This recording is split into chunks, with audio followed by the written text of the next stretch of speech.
Hello, BookTube. Another book chat.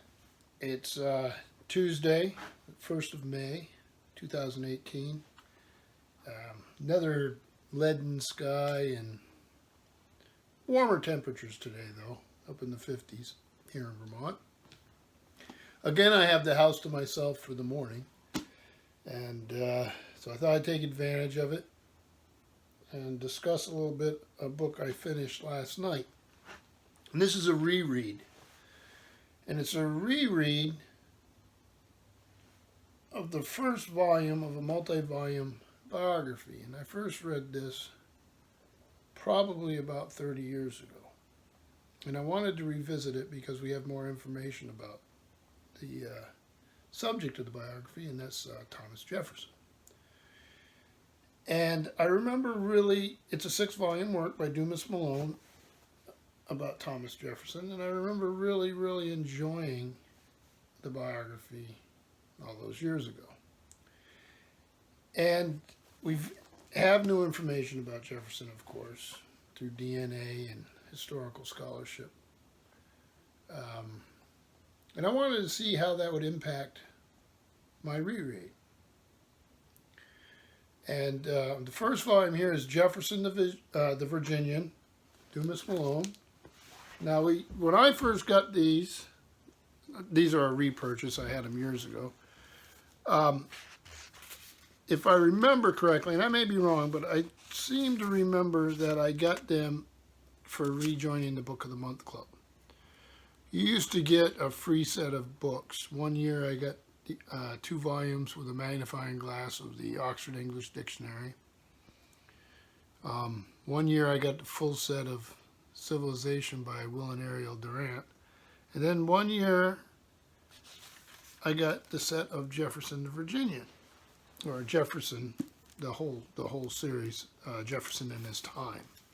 Jefferson the Virginian is volume 1 by Dumas Malone with illustrations, Boston, Little Brown and Company. It came out in 1948. The one I have here is the 17th printing, and that tells you how successful it was. Of course, that Book of the Month Club connection didn't hurt. It was a very big thing to belong to, and so I read this, like I say, years and years ago. And this covers Jefferson from 1743, when he's born, to 1784, the year he left for France. Covers his governorship of Virginia, covers when he wrote the Declaration of Independence. Let's see here. He wrote the Virginia Statute for Religious Freedom. And he also wrote his famous work, Notes on Virginia. He was a wartime governor of Virginia. Obviously, he served in Congress. And he was a planter and a builder in Albemarle, or Charlottesville, Virginia, and obviously his home is immensely famous.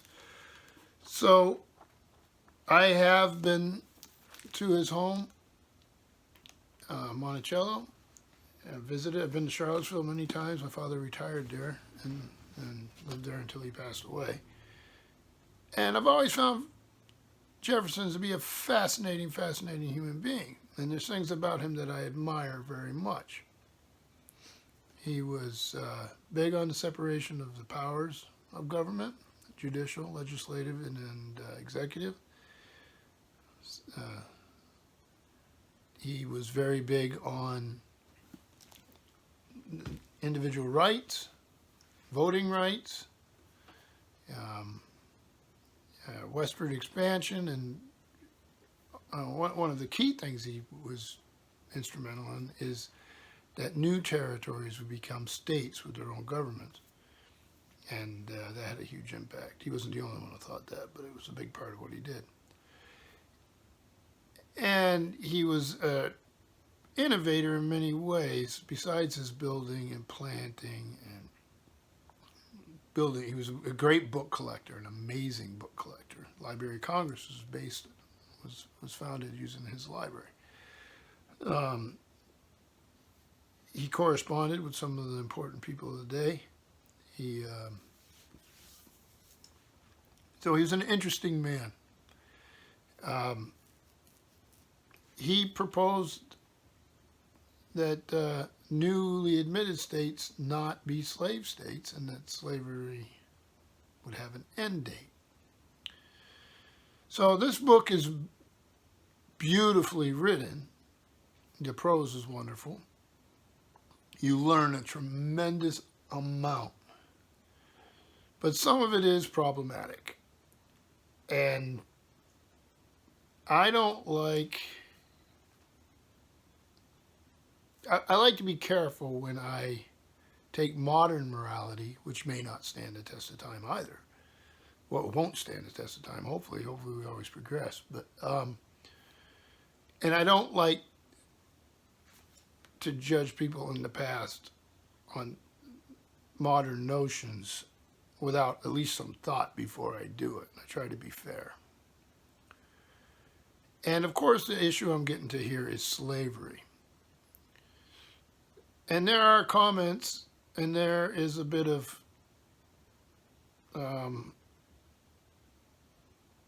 sophisticated speak here that tries to skirt the issue of slavery. Notions that make you think, well, maybe it wasn't bad, or the slaves were almost members of the family, or he treated them well, and slavery is slavery. And then there's the Hemmings, the family of, there was a line in there that just drove me nuts, bright mulattoes.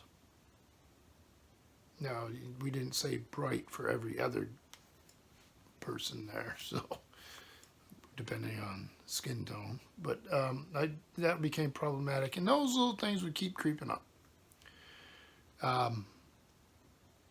The fact that the Hemmings family is linked to Mr. Jefferson's own DNA, and there had always been stories that he had fathered a child with Sally Hemings, also becomes problematic when the person you're fathering a child with is your slave. So when I first read the book 30 years ago, I didn't really understand the evidence, and I don't think all of it was in on the Hemmings and Jefferson connection. And it does change how you read it. And I would hope it would change how you would write a biography, because it needs to be dealt with. Like I said, there's many things about Jefferson that I admired, but you can't get past the slave issue. And I say that I don't like to put modern notions back in time without thought, at least. And here's my thought on it. Jefferson knew slavery was a problem, and he knew it was immoral, and he had seen slaves horrifically mistreated, beaten, families torn asunder. He even proposed that slavery not move into the new states as they were added, which tells me he knew it was wrong. He wrote papers and notes saying it was wrong, knowing it was immoral. And yet his wealth and his family's wealth was built on enslaving human beings. He fathered a child, at least as far as I understand the evidence, on a slave, a human being who had no choice in the matter. And even if she did, she was still a slave, so that changes it. So I read the book with that in mind.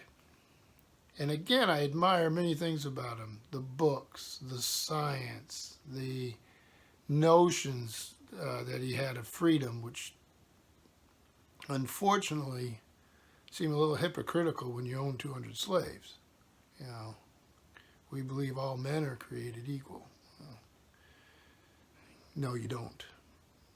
And you certainly don't believe all men and women are created equal. And you don't believe that all races are created equal. So when you say it, You have to, and a modern person would have to question it, and I think people back then questioned it. So, well, like I say, I think the author skirts the issue, tries to clean it up a little bit. It becomes very obvious to a modern 21st century reader when you read the book, but it is well written, it is well researched, and so I have mixed feelings about it. So, and I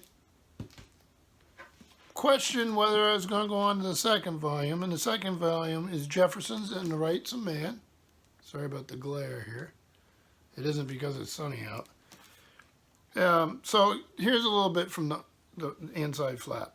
In the preceding volume, Jefferson the Virginian, Dr. Malone carried the story through the American Revolution and ended with Jefferson's departure for France in 1784. Now, in Jefferson and the Rights of Man, he begins with the European mission, which lasted through the opening months of the French Revolution, and ends with Jefferson having served all but his final year as our first Secretary of State under the new Constitution. And this seems to me like it would be the most interesting volume of the 6 volumes. And I remember that being the case. So I'm really questioning, will I continue? And I decided that I will continue because I do read it with a critical eye. I think the biography is valuable, but you have to be critical. And so I'm going to continue on with the next 5 volumes. Like you say, I recommend the biography. I think it's great in many ways, but it is a product of its time, of towards things that it doesn't want to see. So it's a chosen thing, and hopefully that I will keep that in mind, and I will as I read through it. But it is worth reading. So that said, Dumas Malone, Jefferson the Virginian. I enjoyed it, but I see it in a different way now than I did when I read it 30 years ago. So thank you, BookTube.